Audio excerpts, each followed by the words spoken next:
everyone, welcome to Sprinkle Some Love with a Cause by Trisha Mullin. We are now on season 2. Our first guest of the season is Peggy K. Hi Peggy, how are you? I'm good. So I wanted to bring her on because she is also an admin in our support group on Sprinkle Some Love with a Cause support group. She has been taking a positive role over there. I wanted to introduce her to everybody and let everybody kind of learn a little bit more about her journey and her story a little bit. So, do you want to kind of tell people what it is you medically suffer from?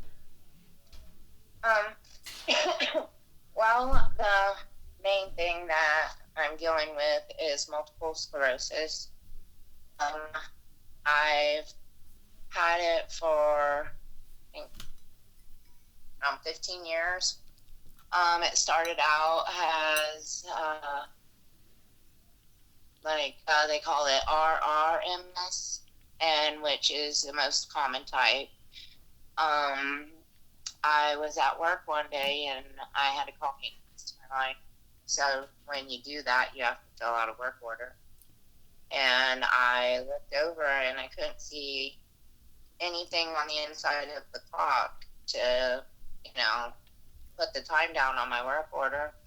And I thought, okay, well, no big deal. I'm getting older. I need to get some glasses. Uh, And then things just really started progressing really fast right at that point. I went and I seen a couple eye doctors who sent me to some specialists and said that they couldn't give me eyeglasses, wasn't going to help with my issue, that my eyes were hippus and, reacting correctly to light and all of that. And they didn't see any problems with my eyes as to why I couldn't see. That I needed to get some special tests done. And further looking into it, they said that they felt that I probably had multiple sclerosis, but I would have to go to a neurologist to get it diagnosed, that I had a lesion on my optic nerve, and that caused me to go legally blind in my right eye. Okay. Um, so that was the first real symptom that I got, and it took about 3 years to get my actual diagnosis, but I got a lot of other symptoms fairly quickly at that point. The next one was if I put my hand in my pocket, I couldn't feel my hand anymore. And it began to get really difficult to walk.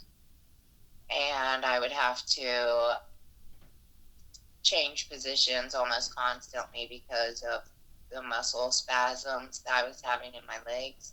Mm-hmm. Um, I ended up being on medical leave from my job for a little over a year, before I had exhausted all my resources there anymore and had to go on a long journey of trying to get on disability. I went through times where I could not walk. I had to learn basically how to swallow again, because if I couldn't eat or drink anything if I was alone, because if I would try to take a drink of water, I would choke really badly. So I had to have a lot of speech therapy to learn how to swallow again and correct that. Um, So at this time, are the doctors supportive and are they acknowledging your MS? Are they starting to determine if they can treat this or what to do about it? Or um, um, During this time, still, it took 3 years to get a diagnosis. So during this time that I'm talking about, so the eye um, doctor seen it right away, and it took the MS doctor who specializes in it 3 years to determine. Oh, yeah, that is MS.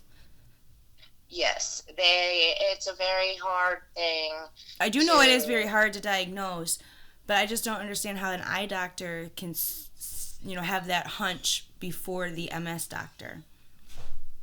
Well, it wasn't just a normal eye doctor. It was a very specialized eye doctor at the Pica Eye Center. Yeah, well, I just wish that they would have used your eye diagnosis more. Obviously the eye doctor knows like what he's doing, like, and he, like, even with lupus, they can see lupus through your eyes before they can your blood. But I feel like that if you can see it in our eyes, why can't you just trust that lab?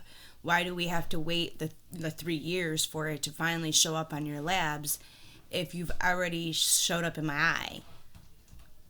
Like, does that make Right. sense what I'm Well, trying it to say? didn't like it wouldn't have took 3 years to show up on a test. It's the only test at this time that would really determine it for sure or not is a spinal fluid test, and they like it's kind of dangerous. They don't like to just go straight for that, so they try to rule almost everything else out first. Is where the problem comes from. Like instead of Okay. just going to what it is and diagnosing that, they have to eliminate what it's not first.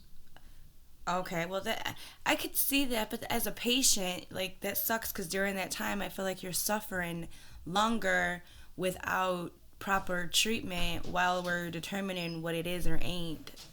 You know? Oh, oh yes, I definitely was put through hell over it, and it's easy to talk a little calmly about it now, but back then it was not a calm thing at all. Like I remember going to one doctor and literally just like bawling and telling him, if you're not going to help me, then push my wheelchair off in the corner and let me die because I can't do this anymore. Right, like you're begging for help, and that's what breaks my heart is that they, you know, if we think it's MS, why don't we just go straight for that? I understand a spinal tap is very hard and is risky, but if we've already determined, that this is what it could be, then why don't we test for that first? Because we're wasting longer time, and more wear and tear on the human body while prolonging the process. And that's really what I think that they need to somehow fix, maybe for MS patients. The ruling out process is important, but at the same time, all that time that we're ruling out, it takes time for each lab, and each time a doctor has a hunch on what it could not be. Like, that's Right. that's hard, and that's why, like, I sympathize with you for that. So at this point, you're developing all these symptoms, you're crying out, and the doctor is telling you what now? If after you said that last statement, if push me in the corner. Well, that doctor was a very compassionate doctor, and he is the first doctor that ever I feel really helped me. He took me down to where they read your X-rays at and stuff, and he showed me on the screen different things that was going on and what it meant and everything, and really explained things in a way that I could more understand. And he, gave me a new hope to keep pushing, and I would get my answers, eventually. Okay, so he kind of brought you in on the plan and showed you like what it is we're actually doing, so you don't feel like we're wasting your time, and like the progress we're trying to make to determine and stuff like that type of thing. Um, well, no, not really. I mean, he wasn't even he didn't end up being my actual real doctor, even. He was a doctor at a clinic in the hospital.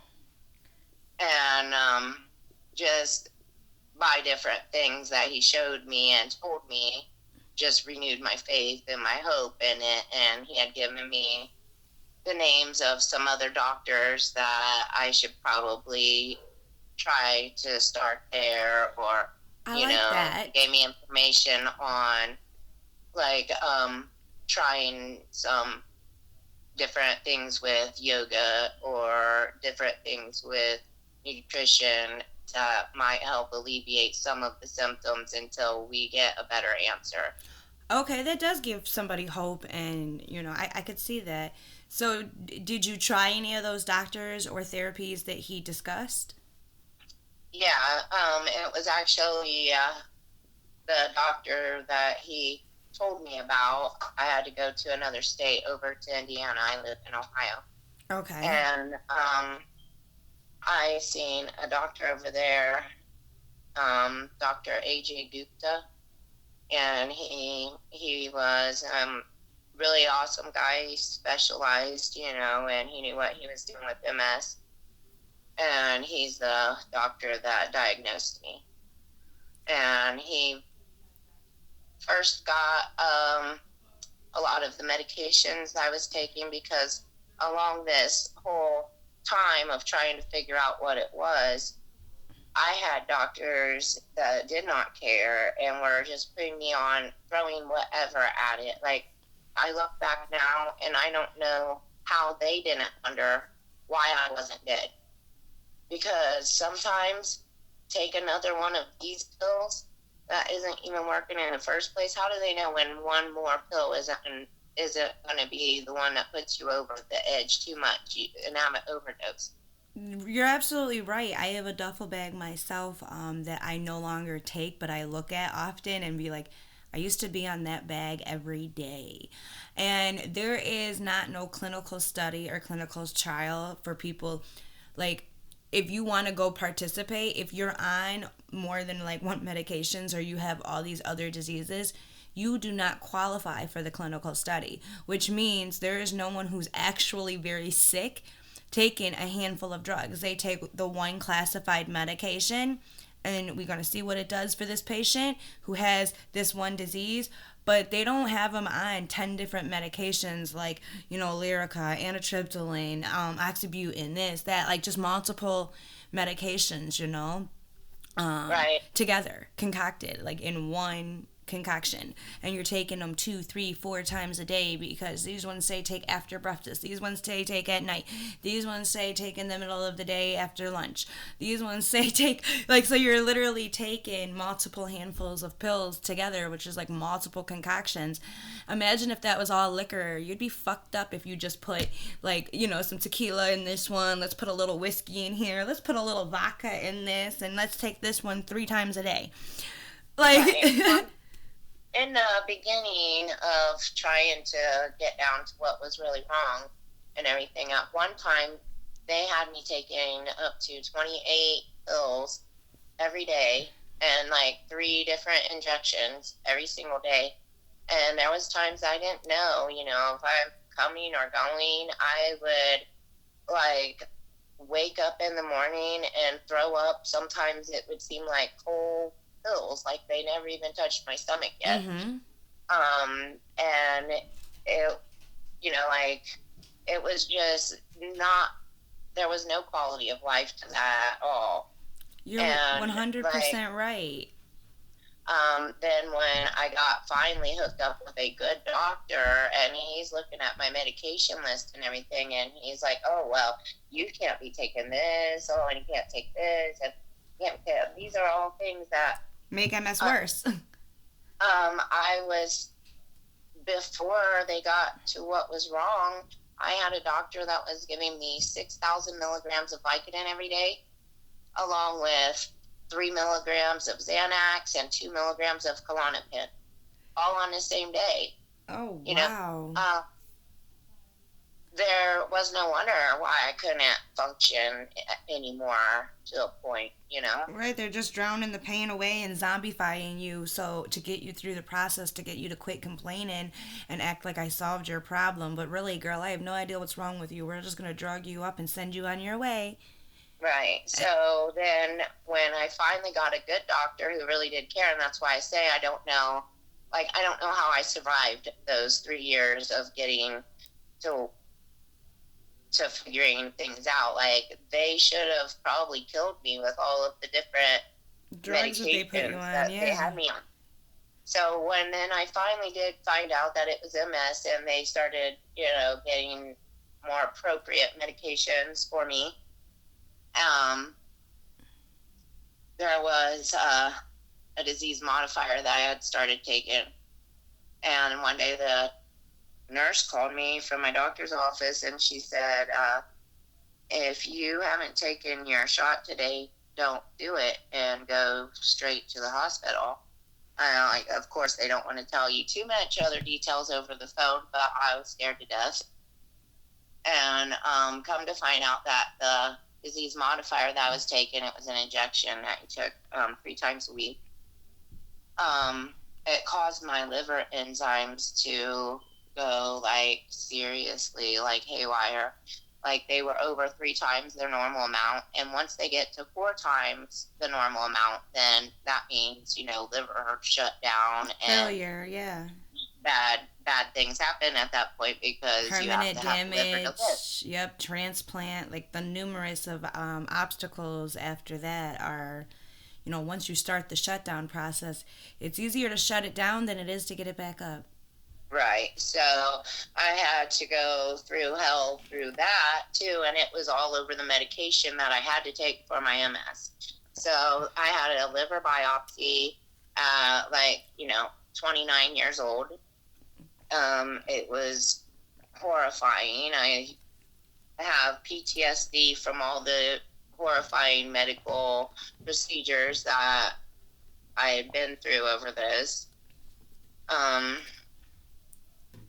They had to take me off of that medication then, of course, and well, I couldn't just go with no medication now since my disease was woke up and very active. Mm-hmm.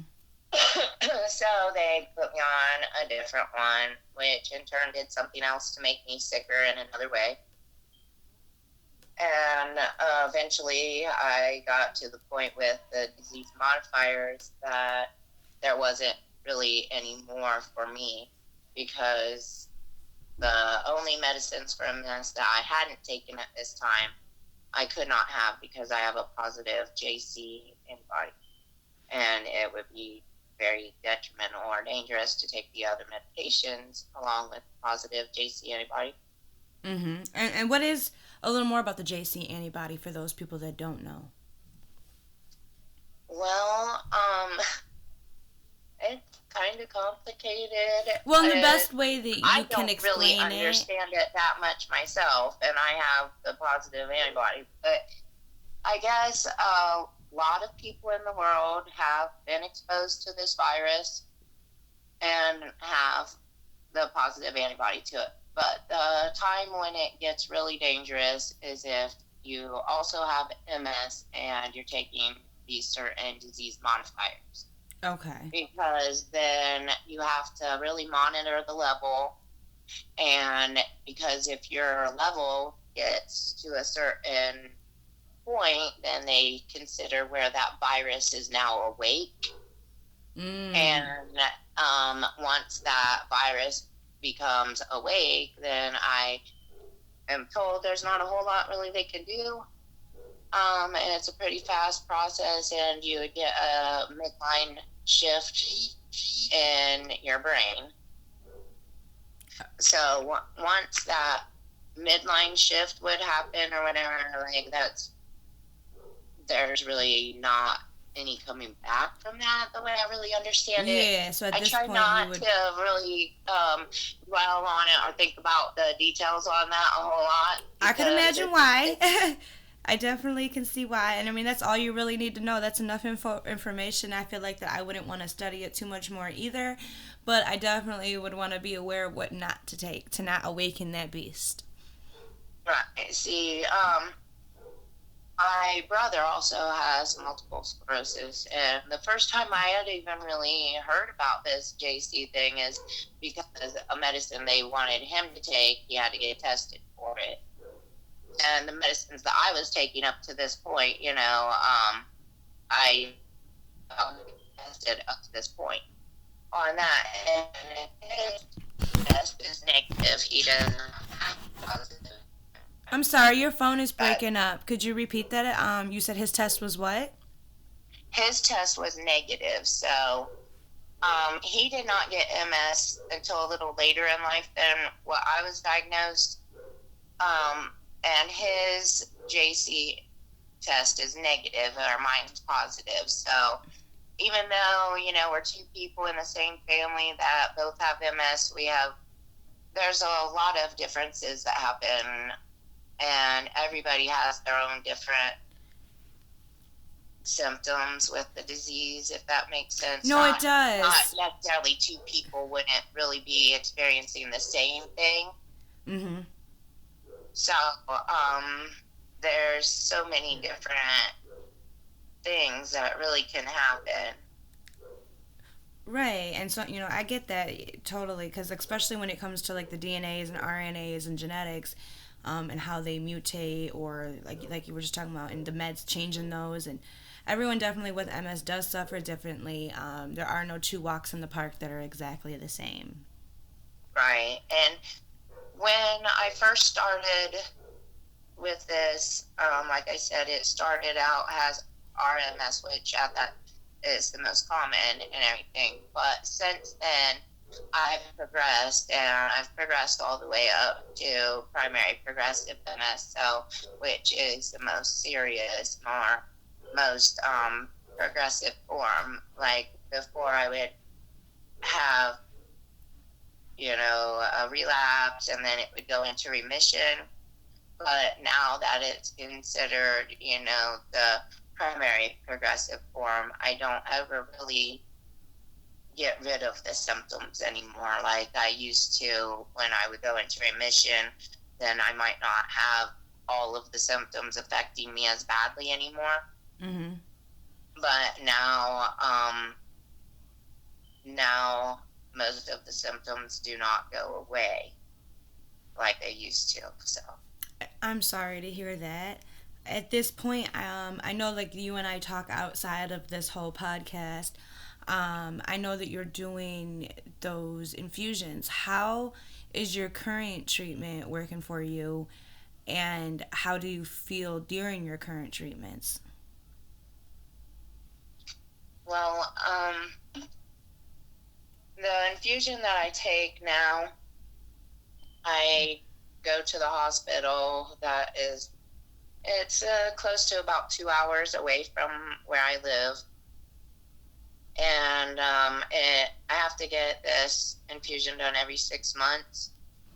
I'm also allergic to something in the medicine, and so I have to take extra precautions and extra pre-meds, they call it, before my infusion. And they have to slow the infusion down, and I get it at about half the rate of somebody else who might get this infusion and can handle it on a normal. Mm-hmm. So, my brother gets the same infusion, and I think they say it usually takes him around 3 to 3.5 hours to get the infusion done. And I think that sounds about normal for that medicine, maybe. But it has taken me as long as 12 hours because of how slow they have to run it. It causes my heart rate to go really sky high, and my blood pressure, and so they've had to stop it and let that come down before, for as long as an hour before they could start my infusion back up. My blood pressure went so high that I was told I should not have survived it. I should have probably had a stroke or something. So now I have to see a cardiologist and take heart medication because of the damage it did by causing my blood pressure to go so high that time during infusion. But like I said, it's kind of I'm like on the last medication I can have for MS unless the FDA comes through and approves something else for the type of MS I have. Then there would be something else that I could try. But I'm on the last hope that there is for me anyway. At Well, the moment. I am so sorry, because that is very hard, especially when it's the only medication that you're dependent on and you're allergic at the same time, and like you really don't have a choice because you want to be alive. And an allergic reaction, to some people, oh, it's not that bad, just take some Benadryl and get over it. But causing severe or permanent heart damage is not what we would typically like consider, oh, an allergic reaction, like it's okay, you're gonna be fine. But that doesn't feel fine, and that's not fine, and I feel so sorry for you at this point, because I feel like I just want to heal you and help you. And right now our FDA doesn't allow the things that you really need. I know that this particular show is not about cannabis, but my other one is. But have you used cannabis for your MS, or have you tried it ever to see if it would help? Yes, it definitely does help. There's different forms, and it's not always the way that people would typically think about as far as cannabis and helping. So, what has really helped the most with the MS, I think, would be RSO. Mm-hmm. But that is a very strong concentration and is not like what a lot of people would typically think when they hear you say, oh, well, I use cannabis for my medical condition. But that does help probably the most. Also, like, I do like a lot of dabbing as far as some people will be able to roll up a joint or a blunt. It doesn't really seem to do very much. Right, because yours is more like in your nerves and in your brain and deep within the body, that it's not just something that if you put in your lungs, it's going to be mighty for you. I definitely see a stronger version definitely needed for MS, for the severe symptoms that you're going through. I could see exactly why RSO would be the best choice for you. Well, it really has helped save my life in a number of different ways because it was some of the medicines that I took before on this, journey of getting here. It's very hard at the amount of dosages I was taking and stuff. It's kind of hard to just, be able to just stop taking and not have any consequences of that. Mm-hmm. Like, you go to the doctor, you trust the doctor, you want to believe in the doctor that they are doing what's best for you and this is going to help you. But then you later find out that really they're just causing an addiction or they're making an issue worse. And you really have to be smart and proactive and know what you're putting in your body, because some of the medicines that I was taking blindly, following my doctor's orders, was damaging and it was hard on my system. So sometimes taking the RSO just helped to be able to get off of the dosages and the amounts of pills that I was taking at that time, so I could get back to a more cleaner slate to start with. Yeah, and the FDA, they approve all of these medications and opiates, but if you have an underlying cause that has not been diagnosed, then why are we prescribing 5, 6, 7, 10, 20, 30, 40 meds to patients if we don't even know the disease that is causing the problem yet? How do we know if this pill is going to affect that disease or cause any permanent damage? Or we're just band-aiding the situation, really, if we don't know the underlying cause. We're just offering band-aids to basically get the patient to bow down and say, okay, thanks for helping me, and go home. But at the end of the day, we're not actually helping the patient if we don't know the underlying cause yet, because we still haven't fixed the actual problem. We're just band-aiding each symptom with a new medication. Oh, you got a fever? Take some Tylenol. Oh, you got pain? Take some Narco. Oh, you got a headache? Take some naproxen. Oh, you got a swollen foot? Here's some blood pressure meds. Right, and one issue that I'm having still, and I'm 15 years in on my disease. So one issue that I still have to this day is I feel like when you're a chronic pain patient and you have chronic autoimmune diseases and health issues, that a lot of issues never really get addressed and get, oh, well, this takes a back seat because you have this. Well, I want this treated too. I want to be all 100% whole and healthy. I don't want to only treat my MS. If you're also telling me that I have diabetes, I need to treat diabetes also. You know, oh, well, I have fibromyalgia also. Why aren't we talking about this? Why can't I treat this and get this taken care of so I feel better as a whole? But nobody wants to talk about everything that's going on because, oh, well, this is more serious. Let's talk about this. But how do you know that's more serious? Because if you get rid of all these other little things that's going on, then maybe I'll start feeling better. You're 100% right. And through all my trials and tribulations, the one type of doctor I've always dreamed to have that doesn't even exist. And if it does, somebody send me one because maybe I just don't know. So, as far as I know, let me correct myself, it doesn't exist. But I have multiple autoimmune diseases, like you just said, and I have multiple serious diseases as well.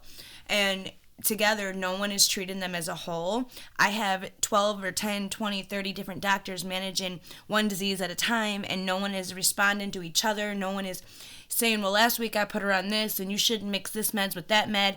No one is managing my body as a whole. I know a primary care provider, people say, is supposed to do that, but a primary care provider only does the basic of finding what provider you really need, and then they handle the small family colds, the hiccups. Oh, you think you got a yeast infection? Okay, maybe I can help you if the OBGYN's busy. But like, really, they only send you out to third party people. They don't actually manage you. I would love to walk into a doctor's office and say, hey, today we're going to do an ultrasound for this disease. We're going to do lab work for this disease. We're going to go ahead and start some meds for this disease, but it'll actually help for all three, and so we can eliminate some of these other meds because you're on this, that, and the third, and this one pill will help for all three diseases. You know, like, manage me as a whole, manage me as one person. When I was sick and having like lots of surgeries, often I would require that some of my doctors commute together, or I'm not doing surgery because I'm not going to do 3 surgeries in the next 3 months. We're going to do all 3 in one. Like, put me on the table, the 3 of you meet up in the surgery room, and the 3 of you cut me open and do what the heck y'all need, either back to back or at the same time. I don't know, figure it out, but you get 1 day with me. I'm not coming in for 3 different surgeries from 3 different doctors and being cut open 3 different times and recovering 3 different, like, you guys, I'm on drugs, but like the drugs you guys gave, you guys got to be on some serious drugs to think that I'm just going to come in here every couple weeks and just lay on the table and get cut open by a different person each time because none of you can communicate. Like, you guys need to learn how to communicate. And I've always searched for doctors that can just manage as a whole and talk about all my diseases, even my nutrition. Like, I want a nutritionist in the room who can tell me what should be eating because I have all these, or maybe what I shouldn't be eating. Maybe I'm self-inflicting because I'm eating things I don't know I shouldn't be eating. But there's no one like that. Just, there's not a team like that that has the knowledge across the map. Every doctor kind of specializes in one disease and this particular disease, and this is my department. And if it falls out of my department, then I'll give you a referral for where I think, but that referral might not even be accurate because I could send you to that doctor. I literally just went through this with my daughter. Oh, let's send you to Dr. A, B, and C. Dr. A, B, and C says not my problem. Let's find Dr. D for you. Who would that be? Who haven't you tried yet? Process of elimination. Ooh, go to neurology next. You went to heart and kidney? Okay. Let's go to, where can I send you? Other than the fuck here. Get out. Because it ain't here. And like, but the last doctor said it was here. Well, that doctor was wrong. He doesn't specialize in what I do. Next. Right. And it's like, I really just want that one. Have you ever seen Dr. House? Yeah. I want him. I want somebody that does what he does and has a team behind him and can like manage all the diseases, or look at someone and say, oh, well, it's got to be, and like have a hunch and figure out what the hell is wrong with people that don't know what's wrong with them because no other doctor can find the underlying cause, or has but doesn't know how to properly treat it because of rare situations like how you said you're allergic to it. There's this, there's that. There's got to be stuff out there. But I feel like we're only, as patients, like, you live where you live, I live where I live. you're only subjected to the doctors that own an office in your area because of how far you can travel. And 2 hours already is hard enough. You're probably not willing to travel 12 hours or 2.5 days to go get a treatment. You know what I mean? You're like, no. So we're stuck to a limited zone of doctors with limited knowledge on one disease when we're multiple disease sufferers. Like, we have more than one major disease. So Right. why is there no one, like, there is no one in the FDA's, like I said, studying and taking all these medications, like lupus and thyroid disease. Those are two of my diseases. How are you, half the medicines you can't even mix together. So how am I supposed to fight both? Right. With your duffel bag of meds, like the lady with the alligator purse, that song. Like, that's literally what I think of. Like, each doctor has their own alligator purse full of meds, and none of them mix them together. And, like, I'm the patient that has to take one from everyone, and you can't do that. So what am I supposed to do? Who do I go to? I feel the same way. Or like then I come to a dermatologist for an issue on my leg, and so they try to put me on a medicine that the pharmacist refuses to fill because they say, oh, that would be really bad to take if I'm still taking my Ocrevus infusions. So then I call that dermatologist doctor back to tell them that, oh, I cannot take this with my MS medicine, so what are we going to do? And they try to call the neurologist to find out and consult with them what would be safe to take with the medicine that they were prescribing me. And the neurologist decided not to call them back for months. So then my neurologist literally just called me 2-3 days ago and said that they were out of the office when the dermatologist called, and did I still need help with that? And then I'm like, mind blown because, this was months ago. And I finally got the dermatologist finally just wrote something else that the pharmacist thought would be okay. But now here you have the pharmacist treating you basically because your doctor won't reply, who actually has the doctor degree to do this. And the doctor that prescribed the medicine should have also known. Thank God you have a good pharmacist, because your pharmacist literally just saved you a long heartache of who knows what type of pain and suffering, nor do we want to find out. But there is an app, and it's called MedRight, I believe. It's been many years since I've used it, but my brother was in the Navy when he first discovered it, becoming a medic. And, like, in college, they were using this to make sure, like, the list of meds that the patients were taking were okay and safe. So when he had came home for a break one day, he had showed me this app because I had my duffel bag out and I was making I had, like, a line of, those little boxes that you put all the little pills in for Monday, Tuesday, Wednesday, like the pill organizers. Oh, yeah. I had a monthly supply one, and I would fill, it looked like a monthly, but it was a daily. So it had morning, afternoon, evening, and night, and there was 4, like, slabs of those that you would take. And he was like, what the hell? How are you on this many goddamn pills? Like, this can't be safe. So he pulled up his app and he just started putting every med into the app, and we sat there one day and took every pill and put it into this app and the dosage. And it came back that 3 of those meds I should not take together. One was in the black box and, like, was severely, like, the government does not recommend for any major reason unless, like, you're dying and you really need it. And I'm like, what the fuck? Why am I on all of this then? Like, how does this doctor know why should this doctor wrote actually both of these pills? Why shouldn't he know that they shouldn't be together? How many other patients are there like this? So I kind of, like, went back and I explained to him, like, what's up? And I showed him the app, and he was like, oh. And he right away took me off the meds and realized something wasn't right. It was like the first time I had a doctor willingly admit, hey, I fucked up. Let's fix that. But it took my brother, who was a student in medical school, to realize that you shouldn't be mixing all these and something's not right. Because the way I was acting, and, like, while he was on his visit over, and how I was so zombified, like, what the fuck am I on? Like, I'm applaud at how the government doesn't make this mandatory that doctors, like use these apps, or like there's all this technology out there now that even though doctors should have this stuff in their brain, as we get older we do forget things, and we forget the simplest things, like stuff we should already know. Like there should be an app in every patient's file, should like when you add a med, it should automatically, the computer should alert you and do the work for you and tell you, just like the app does, yeah, don't write that patient that medication, not unless you're going to remove like this one or this one. Right. Like there should be some type of system, I feel like, maybe for the doctors.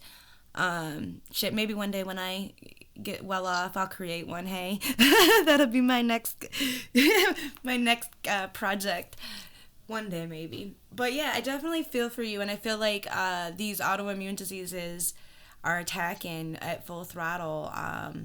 And cannabis, I definitely feel like is a good look. I'm pro cannabis for sure. Right. So at this point, have you decided? So was that previous statement about diabetes and fibromyalgia just a statement, or do you also suffer from those? And if so, are you treating them now, or have you found treatment? Oh, well, I have, yes, I have diabetes, and I do treat the diabetes. I also have fibromyalgia, but that kind of just takes a backseat to the MS, and nobody really does anything about that. They just, diagnose it. Mm-hmm. I also have NLD, which is also an autoimmune type thing, and it has to do with the thing on my leg that I was just talking about. So that does finally get treated, but whether it's being treated correctly or not yet, we still have to find out. Yes, we spoke about your leg in the past. So for people who don't know what that leg issue is, I don't know how to properly say it either. If you had to describe it for someone who wasn't medically smart, what would you say what is going on with your leg? Well, it's a really red and inflamed area on, like, right on the bone that kind of sticks out of, like, I guess that'd be your shin bone. Okay. And it doesn't, sometimes it throbs and aches and it gets really sore. Sometimes it starts to open up and creates an open wound. It never, I've had it on my leg for about, it's going on the third year now. They said that eventually it will open up and they won't be able to close it. Like, I guess it will ulcerate and it won't close, like maybe, I don't know, maybe at that time. And this was properly diagnosed, or because it also sounds like MRSA a lot. Like every time we talk about it, I always think of MRSA, even though I know you've said like it's not. Every time you talk about it, I feel like it's in the MRSA family or has something to do with MRSA. I don't know why that is. Well, I don't know, like, properly diagnosed. I don't really know, because Did a bone doctor or a autoimmune, like, who diagnosed the leg with that condition? okay, well, my family doctor and two different dermatologies all had agreed that that's what is going on. Is there a specialist that specializes in that particular disease that you could go see? The family doctor sent me to a dermatologist. Right, but after the dermatologist, like, is there someone above that doctor for that? Not that I know of. I definitely think we should look into it, because if dermatology is just thinking, oh, we're just going to wait for this to finish busting open and do what it does, and there's not much we can do, there's always something we can do. Have you tried cannabis tinctures or oils directly applied? I have tried some different things, but nothing really seems to take it away. There has been a few different things that had made it smaller for a short time, but then it just would start spreading again.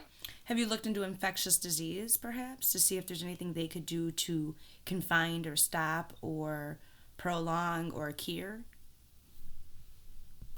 Um, well, I've talked to the wound clinic, and the only thing that they was just like, oh well, if the dermatology is treating it, then that's good enough. Well, as a self advocate, it's good enough if only you say so. If you are saying it's not, or if you are saying that you want further help, or I'm no longer wanting to seek the treatment from the dermatologist, I'm asking you, as whoever we're talking to, the wound department, of where, like, I want you to treat me. Normally, if you're letting them know that you don't want to seek the treatment at the other party A, because when party A is treating you, party B is supposed to tell you, go back to party A, because I'm not supposed to intervene. But if you're saying, I no longer want treatment right now from party A, I want to see what you can offer, then I can offer you an open book of whatever I choose as from my book of medicine.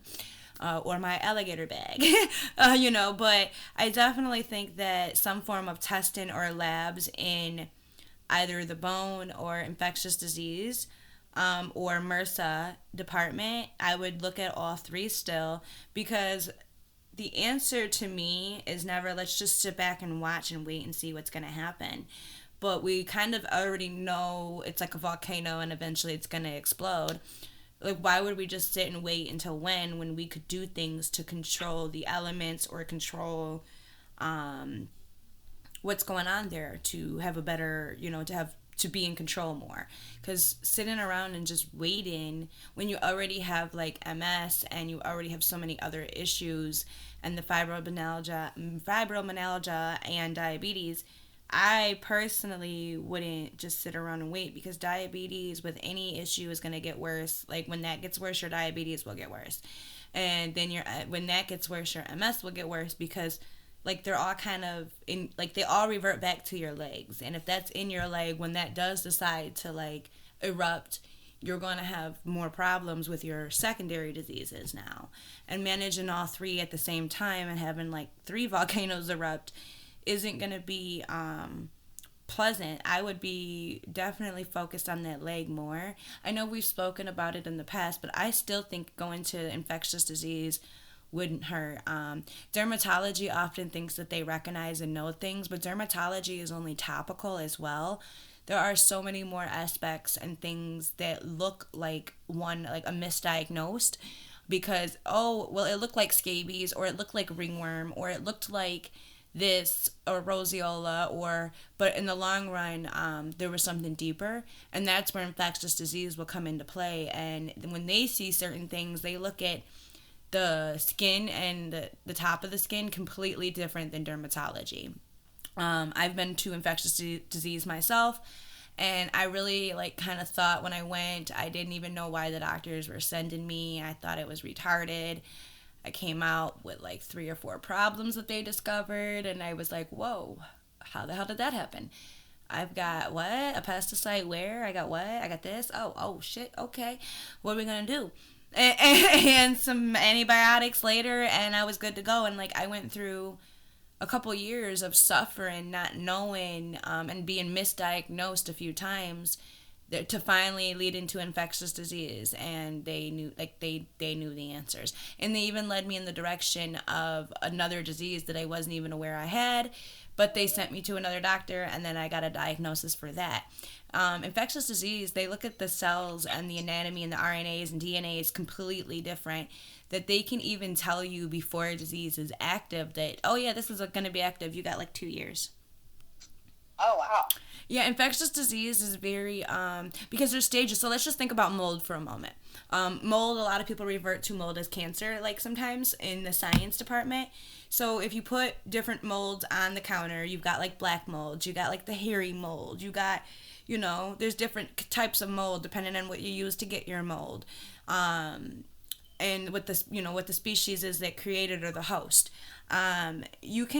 There's different phases. So like week 1, all 3 of them would look different than each other. Week 2, they'll look different. Week 3, they look different.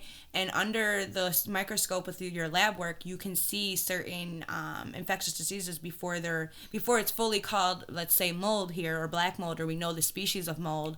We can tell that there's growth of some sort in the mold department. Now, what mold at week 1, we won't know what mold it's going to be yet because it hasn't grown enough. But we definitely know it's mold. And we definitely know within 4 weeks it'll be a fully developed species. You feel me? So which one? But we also know what medication kills that species. So it doesn't matter which one, because it kills the whole family. So we'll go ahead and give you bleach per se, because you know what I mean. Even though bleach ain't, but bleach kills mold. So hypothetically speaking, we'll clean the countertop that we have the 4 different molds on with that, and then we'll use something to clean the whole base and start over. But it's pretty much the same way with infectious disease. They go in, they look at your labs, they run them for different tests, they look them under many different microscopes. There are different microscope settings, like when I learned about this, that you can't even see, like unless you're specifically testing for certain infectious diseases. Like, do you know what ureaplasma is? No. Ureaplasma is a small little cell that attaches to another cell. Almost looks like a Getco or Geico. It converts to the other cell, so you can't even tell it's there.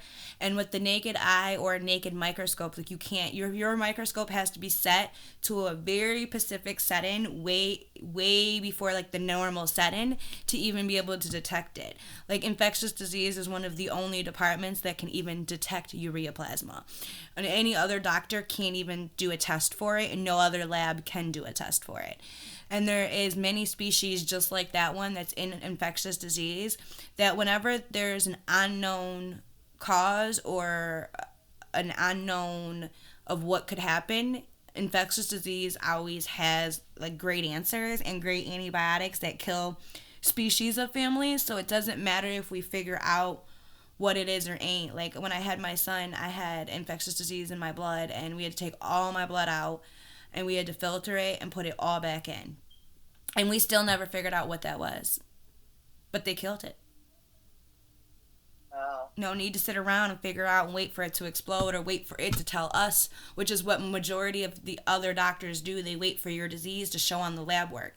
They wait for your autoimmune disease to be active before they will give you the medication. Where infectious disease is the complete opposite.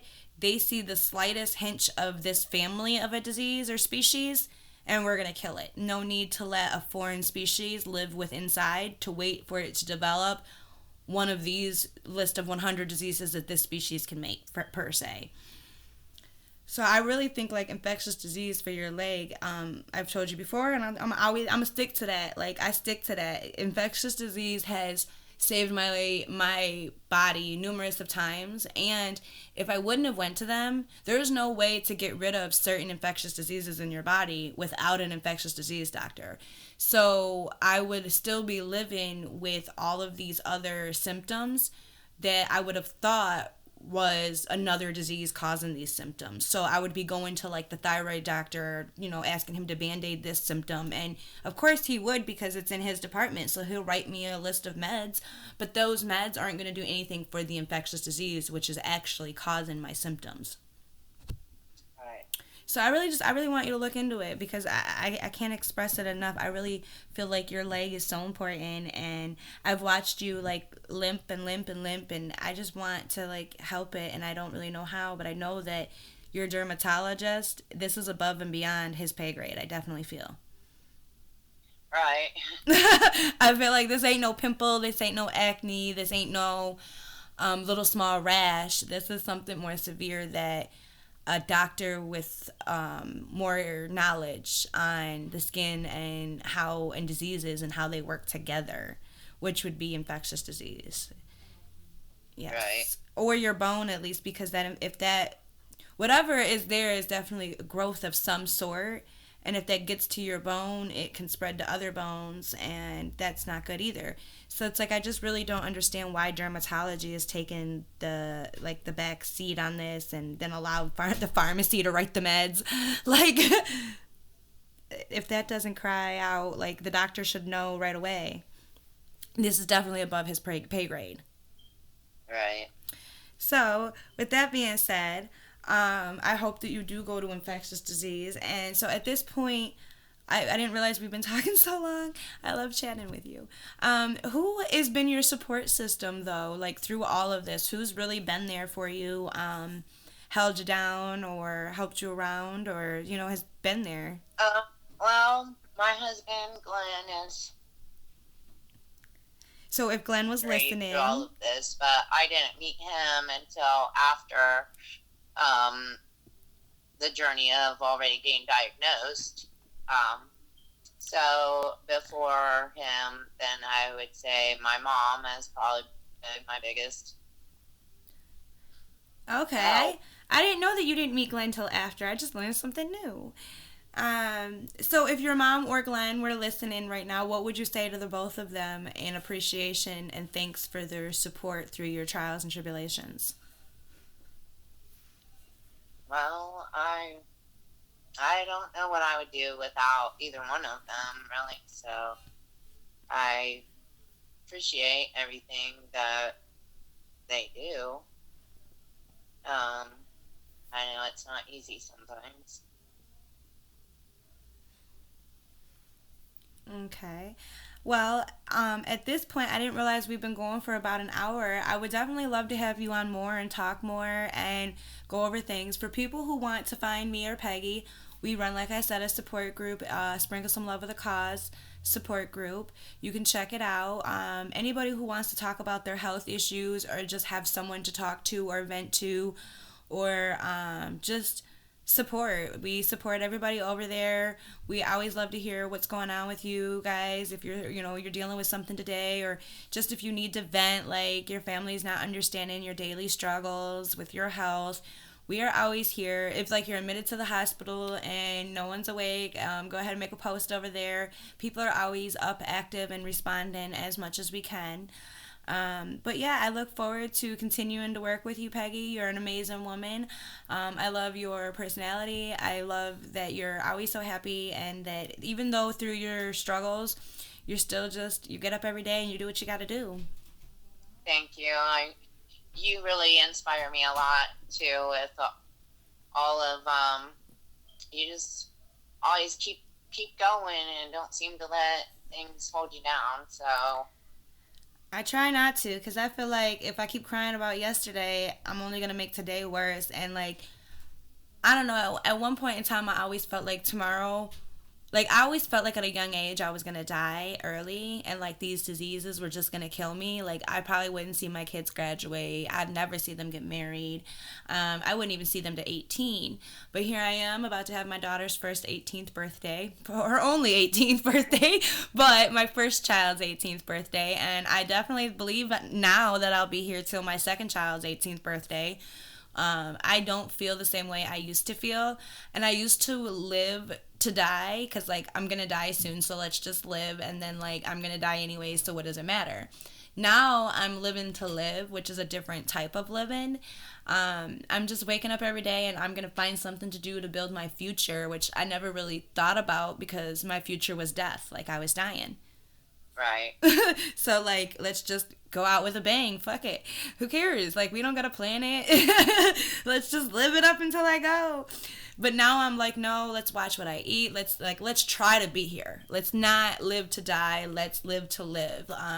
When you live to die, you live in a depression. You're sad a lot. You're not always happy. You're not living your best life. Even if you were dying, it's not going to be your best life because you're literally not living it.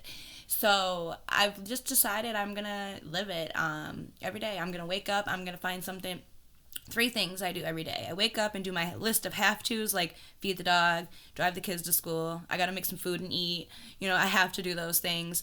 Then I have my list of want-tos, and then I have a list of goals of things for the future, like my podcast shows, like the cannabis plants, and I try to do something on all 3 lists every day.